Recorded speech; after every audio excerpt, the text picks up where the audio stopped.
Yes, I've got Okay. Office Hours with Adam Frisby live on YouTube. Brilliant. Just You guys want to confirm I've just got change the audio there. title and we should be good to go. His Let game is me up on the just welcome area. I guess raise your probably send audio a minute. teleport. There you go. Richie, I'm not hearing audio coming through on the stream. I've just switched it over, so it might take a couple of seconds for it to change over. Yep. It just came through. Okay. We actually false alarm. Don't worry, guys. You can just record. Sorry, we fixed it. Looks like if your system clock isn't synced, voice doesn't work on Vivox. We've got to have to make a catch for that one. Okay. Yeah. Are you going to do it anyway, Richie? Now we're going. Yeah. You can. There's no harm. Yeah, I might as well record it anyway. Yeah, record it and stream it, please. Yeah, we'll do. Okay, great. You guys can post the link in chat when you're ready. All right, give me a countdown, and I think we'll go ahead and then start. So we're good, Richie? Everything at your end is going, yeah? Yeah, the only thing that we need to do is to send out the link, but I'm streaming now, so go for it. Now grabbing the link. So Adam, 5, 4, 3, 2, 1, go. Brilliant. Well, welcome everyone. My screen should be, hopefully with a bit of luck, coming up in the auditorium here. We're excited to have you all here, and it's been obviously a big year worldwide, but also for us. And today I'm basically going to be talking a little bit about what we've been up to, and I'm going to talk a bit about what we're getting up to next. So there's a few things that we've done this year, and I actually want to talk a little bit about them. So I'm just going to flip over to my presentation here, which I would have, if I was a little bit cleverer, have got ready to go. There we go. Hopefully everyone's got that on screen. If you just want to confirm in chat that you're seeing this okay, helpful just to make sure that I'm not wandering off like I did 2 years ago, which is not an experience I want to repeat. So let's talk about our annual year in review. So what we're going to talk about today. I told you guys that we're going to be talking about what we got up to this year, what we're going to get up into the next 2 months, because I think we've got some exciting stuff that we're just on the cusp of releasing, and I'm going to give you guys some demos and previews of some stuff that we've been working on. And then I'm going to talk a little bit about what we're getting up to next year. Because there is quite a bit that we've been working on and have been putting into our planning stages for where things go next. So I'm going to start with a little bit of an elephant in the room here, and that's Breakroom, because obviously I told you guys last year that we were doing a lot of work on that just as a sort of a corporate survival strategy for 2020. When we started the year, our plan was to do a very large marketing campaign for Sciencebase, and investors kind of got a little bit of a cold feet about launching that in February last year when everything was still unknown. Hindsight being 2020, it probably would have been a really good idea with everyone stuck at home, but obviously, we took certain decisions that have paid off in terms of keeping us around, which is one of the most important things that we focus on. But it obviously has taken up a bit of time and resources this year. One of the big things we've been working on this year has actually been trying to get the resources out of Breakroom, and so we're free to do everything that we want. And part of that has been we've been shifting Breakroom to being an off-the-shelf product. You can actually now go to breakroom.net and buy it off the shelf, get your own grid, customize it completely without any involvement from us, which we had to spend a lot of time and effort doing to make sure that we weren't getting tied up handling Breakroom customers constantly, because that was the story of last year and really the majority of the early part of this. Obviously, we did spend some time on other things too. We spent way too much time dealing with voice and audio issues. I'm glad my video and voice is behaving itself today. And a lot of that has been down to the fact that we spent about 6 months just working on voice and video systems. Being one of those areas that we didn't wish we had stuff about it, but we do. The other thing we've done is, and this is actually somewhat relevant to everyone here, but just a nice to have, we've actually been doing a lot of work on compliance and auditing all of our various back-end processes. We've actually just gone through ISO 27001, which is the big security standards. So all of our back-end processes, we've had an auditor come through and give us a big tick mark against that one. Obviously a little bit of work on that one, but it's been nice to have just because it means that we've got that one extra little symbol that we can say that taking security seriously. Breakroom itself, as I said, you can get it off the shelf now. Any company and team can use it. It is a little bit expensive compared to the public grid. We know that. It's just the audience that it's aimed at particularly is sort of the much more high-end enterprise. And we are going to do some work on sort of pricing next year. We're in discussion at the moment, making some options that are more suitable for people at, for instance, K-12 and other smaller groups and companies. We definitely know that that's something we want to work on. That's it. I mean, we did do a lot of crossover stuff between Breakroom and Science Space. We did the Philip Rosedale event this year, which was fantastic. It was great fun. There we've had that paid to be transcribed, so there will be a transcript up on one of our websites very soon. You can read that event if you don't want to watch the whole hour and a half for the long version of it. We had another great event with Matthew Ball, who's sort of the analyst who's been talking metaverse for the last while, and obviously with that being on the tip of everyone's tongues this year, it was great to have him in and speaking his thoughts on that. At the same time, me and Rowan really got up to sort of destroying the region in the process of watching that one, building sort of chaos as we go, and it's been a great sort of validation that we can do that kind of room editing while there's so many people in the region and it's all good and okay. So I'm going to sort of park Breakroom there for the moment because obviously you guys are all here to hear about Science Space, and that's really the next part of my my presentation here. So let's talk about the small stuff first, because I got some big stuff, but I'm going to get through the small stuff because I think it's important to also keep in mind that is a lot of has been on very small improvements that lead to sort of just small iterations that improve quality of experience and quality of life for everyone using the software. So whacking bugs and feature releases. This has been a huge effort this year. You can see in May, just at the start of May, we started a big QA push, and you can now sort of chart on our user test, on our issue tracker tickets. So the red line is the number of reported issues. The green line is the number of issues we've actually fixed. See, over the years, since 2017, when this chart starts, through to about this year, there was a bit of a divergence that we were fixing about 1 in every 2 issues that were reported. Obviously not great, and we would really like to sort of bring that back down to earth. So we managed to do a really solid push on getting those things fixed through to about September. And you can see that sort of down here, that the total number of outstanding issues, which is the red one, we cut that in half. That has gone up a bit again, but that's actually not entirely an accurate representation. The reason for that is that we've started a lot of mass user testing events. Pretty much every week or two, we have a group of 50 to 100 to 500 people coming into the platform and being asked to find and report bugs. They're all QA testers, and we're bringing them in for these sort of mass user testing events because lots of bugs don't show up until you've got lots of people in the region. So the testing that we do on our own with ourselves doesn't really surface everything that we want to find. So these have been really fantastic, and as you can see here, every time we do one of these events, we get a massive spike of new issues reported. Some of those are duplicates. In fact, a lot of them are duplicates, so filtered down. But as you can see, we've been making a good effort at keeping those under control, and over the next couple of weeks, I presume work our way down to 0, which is the target here. But as you can see here, we're doing lots of these test events. We'll talk a bit about those a bit more in a second as well. So other things that we've been working on, commonly requested features, the ability to control your avatar speed, your turning speeds and things like that. We've had people asking that, and that's because, I mean, lots of people here come from various other platforms, whether it's OpenSim, Second Life, or more gaming focused things. And the speed at which avatars move is so vastly different between the two that you find sort of realistic movement speeds that you come from things like Second Life and OpenSim really don't contrast with what you get in games where people move at 1,000 miles an hour.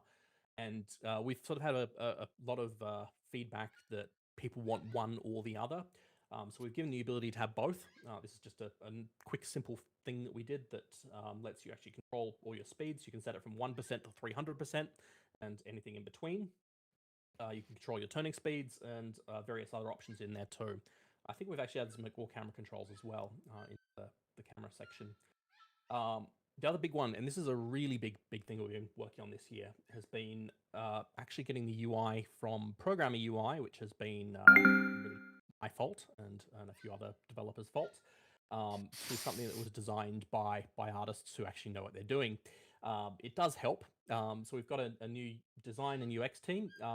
Diggy has been chiefing that one for a while now, and we've got, I think there's about 5 people sitting in that team now, who are all about rebuilding and redesigning bits of the user interface to make them more user-friendly. You will have seen in the current viewers, we've got the new event screen. We will be opening that up to every user soon. It's just pending a small permissions change for the public grid. And we've done things like the new events window. We have got other windows that have been sort of in progress and away. The design team has also been working on something else that's quite special. I'm going to get to that when I get to the sort of demo section at the sort of 2/3 of the way through. We'll get there a little bit later. The next viewers, we've got a new outfit window that's been integrated into the nightly build client, so you can check that one out now. There is other windows that are coming next. We're looking at the room editor particularly again. I know we've spent quite a bit of time on that one over the years, but we still haven't got that one right. So the new UX team is really taking a solid crack at getting that one to be much easier to use, and much more fun to actually build and create inside the Sciencebase platform. So let's talk about the next things. We've got usability improvements. These things are small and you may not even notice them, but they do make a big difference. The click to walk function we've got. If you click to walk up and down stairs or around a turn, your avatar will now steer around obstacles to get to your destination, whereas previously they sort of just kept walking into the wall until a timer stopped. So now that's a sort of a nice navigable feature. We will be looking at expanding this to scripting as well, so that people who do things like pets can use the new nav mesh system that we're using. It's all runtime based, so it generates on the fly as people move furniture and things around. It does actually impacts the obstacle calculations. That's already in there for click to walk right now in the current viewers, and we will be expanding that as another obvious one, and this is actually my fault. Originally, I wrote the original IK code that handled our avatar's feet and hip positions. So as you walked up and down stairs, they used to jump quite a lot. That was better than how it was before, but it still looked awful. One of our developers took a crack at doing a new IK system, and he wrote one, and it's fantastic. I know that happened sort of mid-year, but it is something to celebrate. So avatars now have much smoother movement up and down stairs and around obstacles and things like that. It's again a little small feature, but it's one that I think you guys will appreciate. This is in the live viewers now as well. So that everything I'm talking about now is released and available. Just update your viewer if you haven't done it already. Also done more avatar performance improvements. We've still got one area of performance that we haven't been able to resolve, and we need Unity's help on that one. They're working on it, and they've told us somewhere around February next year. We've got a workaround which we'll talk about as well. Yes, there's a lot of improvements to avatar performance as well. If you've been to one of our load tests that we've done recently, which is something else I'll talk about later, you will see that we can get hundreds of avatars into a scene. Impressive. Get there. Developer improvements. So these are things that are just small things that have been helpful. I think Joshua has done his more than his fair share here, but he's implemented the new simple state machine and simple networking components. These guys make it easy for you to create networked experiences without having to use Lua. We are all for making these things easier, so the more you can do with these and the more you can suggest for these kind of features, the more we want to actually give you. So please feel free to ask for components like that. They're something we can...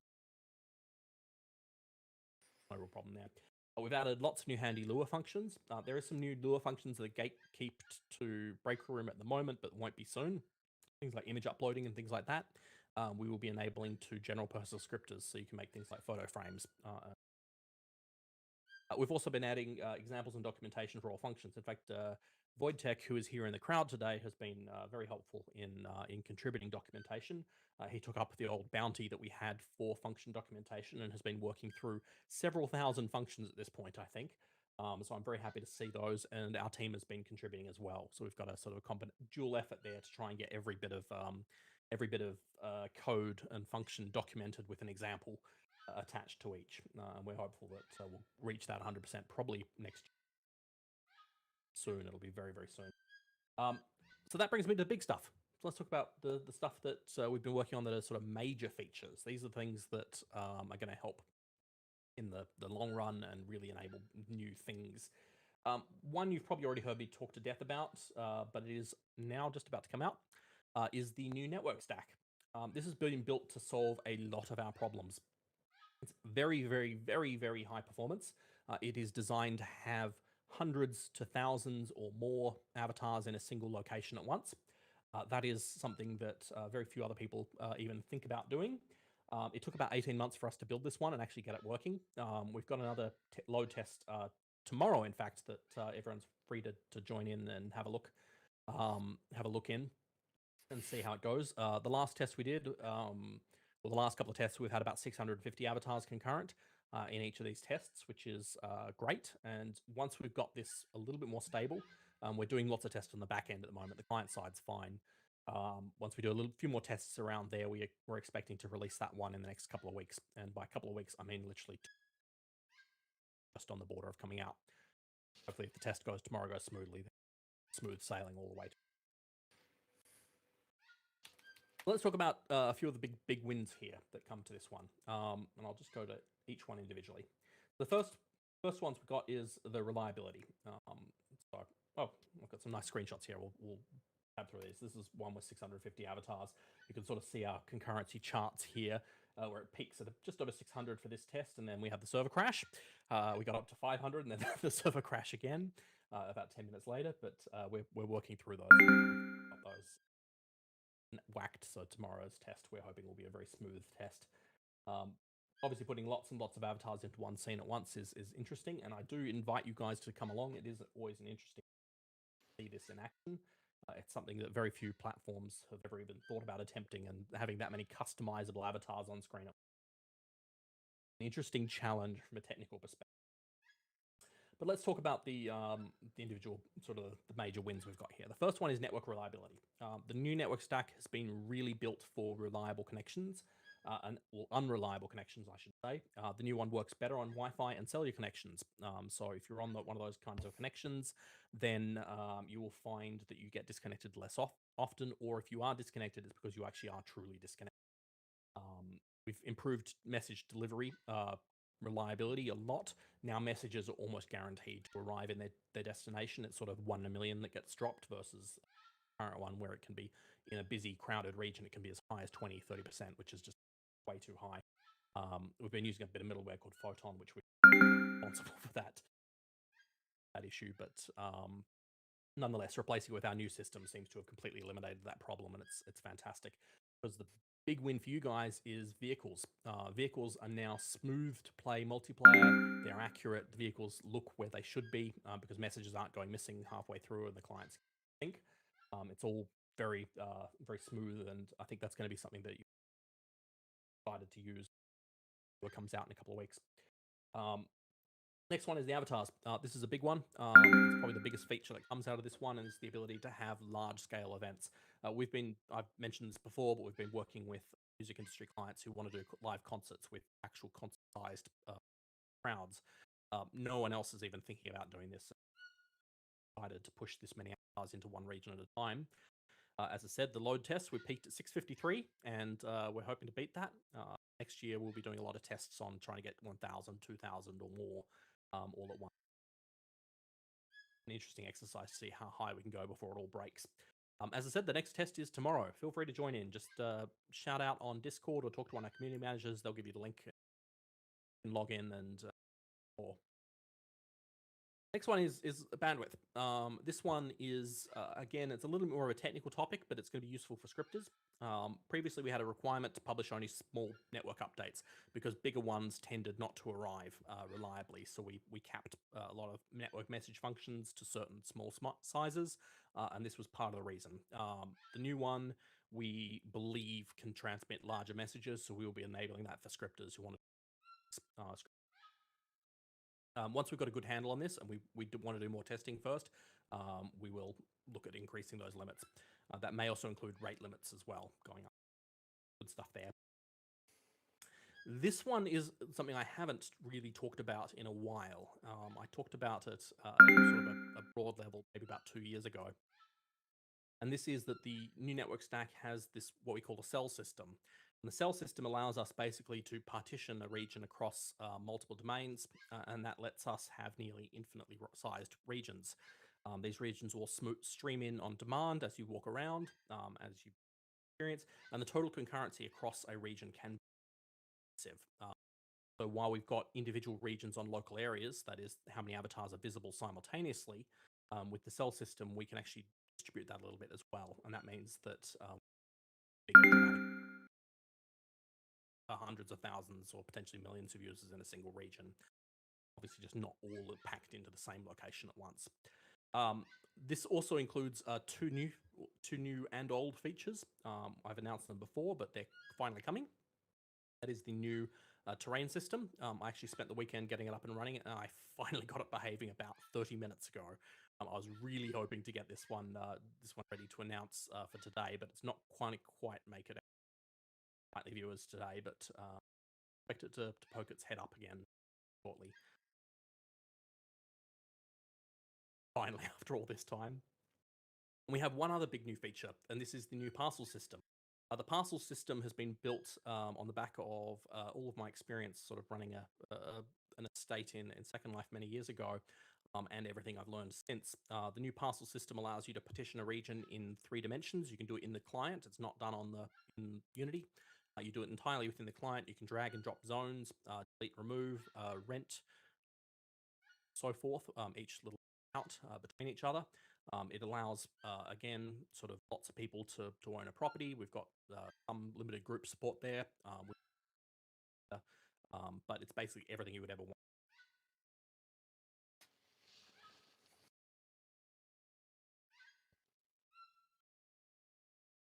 So Adam, that's something your else that will voice. be coming. It won't be coming straight away.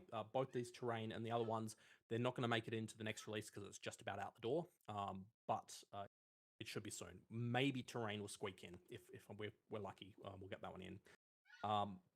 The next big thing we've been working on, Unity 2020 support. We know it's overdue. It's been unfortunately pushed a little bit behind on the priority queue, but it's finally hit the top of the queue. This is now started integration into our release. So the network stack one has been done. The testing at the moment. There'll be very little feature development going on, or it's pretty much outwards. The Unity 2020 build is just a couple of weeks away. We've already got preview viewers and editor packs available today. They are part of the current development release, though, so it should be a very, very early next year target for when this is getting released.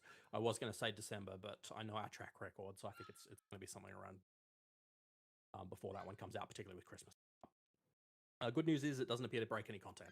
2020 seems to be a really robust release from Unity for a change. In fact, what we found is that it's even repaired some content that was damaged by 2018, particularly around algorithmic substances. It looks like the substance plugin behaves a lot better under. So that's good to know and good. The next one, and this is where I'm going to jump to a demo because I think this is something that is exciting and cool and so forth. And it looks like my avatar's disconnected, but I'm still going to show you anyway. Our UX team, as I mentioned, have been working on one big special task, and that has been building a mobile-centric UI for touchscreens.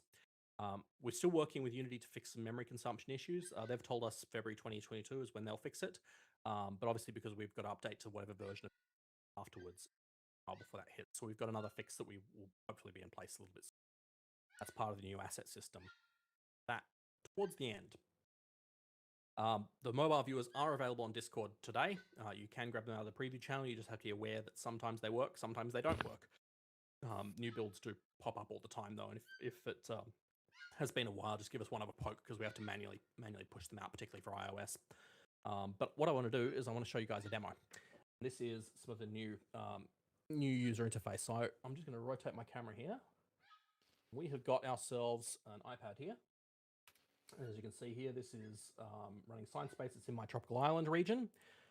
Frame rate is very, very smooth. I don't know how well the video is coming through, but this is getting a good 30 to 60 frames a second. So we've been obviously redoing the whole user interface for this one. I'm going to ignore this disconnect for the moment. I'm sorry. See, all the bits and pieces have been touchscreen optimized. So new touchscreen menu here, which is where all the main parts of the UI now hide. If we want to pull up, say, inventory, we've got all of our inventory there. That's all swipeable. We have a outfit window. This is similar to the one you've already seen in the new desktop release, but that one is a bit slower to rotate, but you can see that. We have all those here, so I can go into my wardrobe.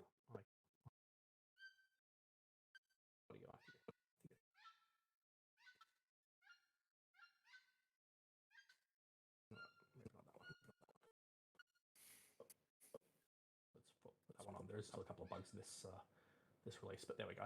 So all those bits and pieces that you know and love are now there, and it's much more touch friendly. So this interface has been really built and designed for people who are coming in on tablet devices to work with. We have lots of other bits and pieces. Avoid saving that one. If we go to the shop, so if we go for clothing items again, we have our avatar live preview on the side. So this is all up to date. Action guy here. If I load that one, if you touch that, that should now load on my avatar, and you get a nice little preview on the side there that you can fiddle around with. So all those bits and pieces of the interface have been done. Some of them are a little bit more unpolished than others, but as you can see here, we actually have done almost all of the user interface now. That's window, and if we look at Science Space Anniversary Keynote, which is the live event right now, you're here. I can hit end and go have a look. So this is something that we are very actively working on at the moment. Getting this one out the door has been a long-standing issue. We had mobile viewers available now for about 2 years, but obviously they haven't been getting as much love as they should. As you can see here, we now have considerable amounts of work actually going into getting them release ready, because they do form an integral part of our actual release plans going forward. But it is great to see that performance is really rock solid. We have, for instance, chats now actually working in mobile builds for a change, and we have a number of other things that we've been working on here. So,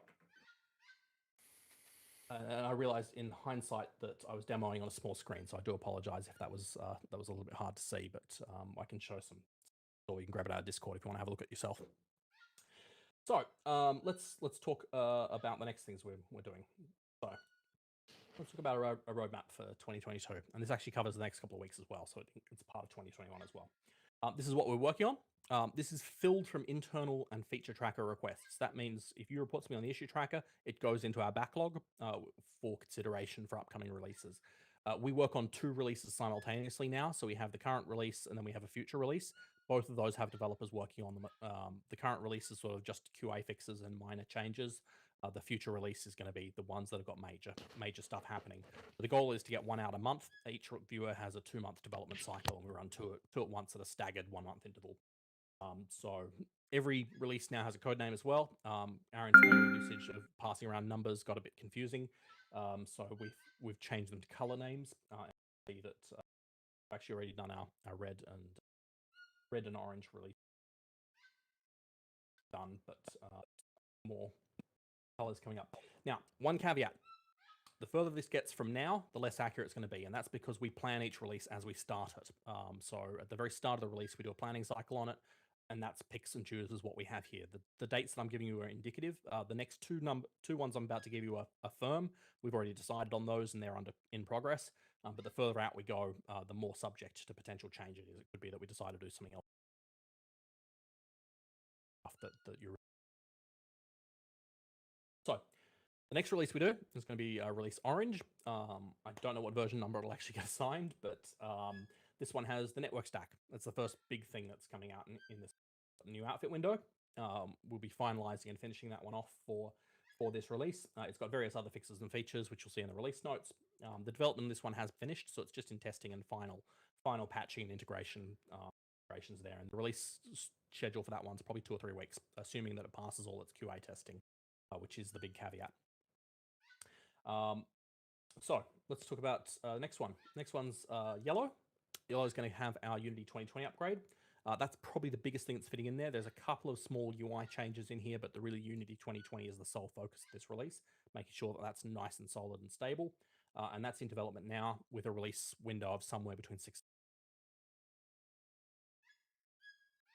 The next one that we've got is green. Now this one builds on the 2020 release. One of the things that we've been doing with VR has been we've been using a lot of middleware to handle every VR headset under the sun, and that's caused lots of problems over the years. So we've got a fix in 2020. We will be replacing the middleware that we use with Unity's new VR framework. That's going to make life a lot easier for us to maintain lots of VR support, and it's going to be more reliable and robust. Really looking forward to that one, because castles and terrain might squeeze into this release. It's Terrain, I think, is going to come in the next, it'll come somewhere in orange, yellow, or green. So we're looking for somewhere in there. Parcels should be along in this release as well. So I expect that we'll be able to get parcels in here. One of the other big features that I want to get into this one, and again, it's going to depend a little bit, this one might slip into blue, but is the new asset format. I mentioned before that we've been working on a workaround for loading times and sort of mobile memory limits and things like that. The new asset format is the answer to that one. We're replacing all of Unity's internal formats that we still use with a custom one that we built. This one is designed to really, really manage memory, and it's designed to load much faster than Unity's formats do. This one we've been working on again for about 18 months, so it's been a big haul on this one. But this one I'm some point in sort of like 10 to 16 weeks. And when we do that one, you're going to find that the processing server potentially disappear. They won't disappear completely to start with. There'll be certain things that still require them, but for many items of content, processing will be down to a 10 to 20, far faster than it. We'll be building on that one in the next release afterwards. So let's jump to blue. Blue, this is a tentative feature set, so at this point we are sort of in speculative territory.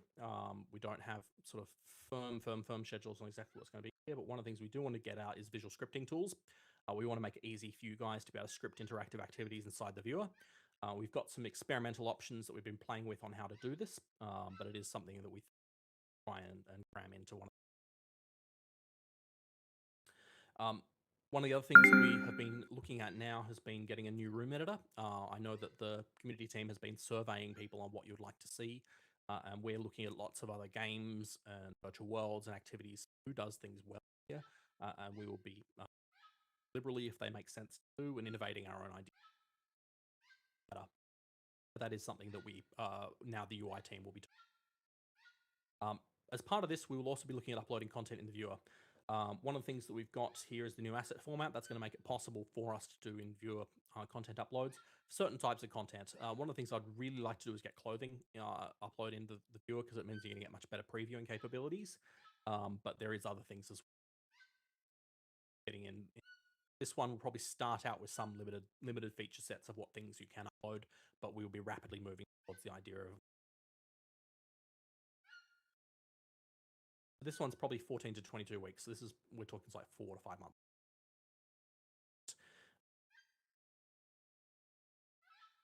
Past that point, we have one more release on the roadmap for planning, and that's our Indigo release. And the Indigo release, we have been looking for a new character artist. That character artist is going to be working on body shapes and improving the base avatar. That base avatar will be we're hoping to release in this particular viewer, and again, that's probably 18 to 28 weeks away. So don't count on that one quite so soon, because we are still trying to hire a great character artist. But once we've got that one. The last thing that I'm going to come on to, and I apologize, I'm hearing my voice is a little bit choppy. It's a little bit disappointing that that's happened. The last question I've got is that when do we finally leave beta? Because this is something I know lots of people have been asking about. What happens when we get out there, and what's the release plans? I can't give any firm answers here, because I can't outline the various whims of happen. We never discount another COVID happening, but assuming that does not happen, we're really looking for next year, somewhere to mid to late, where we'd like to get to for actually a large scale launch. Obviously, with a lot of interest in the world at the moment, focused on metaverses and all that stuff, it's a really great time for us to finally do this stuff. So I'm going to finish there. I think that's probably a good end point. And what I'm happy to do is I'm happy to we can probably cut the broadcast at this point, and we'll just have a Q&A session. And I'm happy to sort of sit around, answer questions, and so forth for the next 15 minutes or so. So if that sounds good, thank you all for attending, and it's been great talking about what's happening. And I think we'll cut there.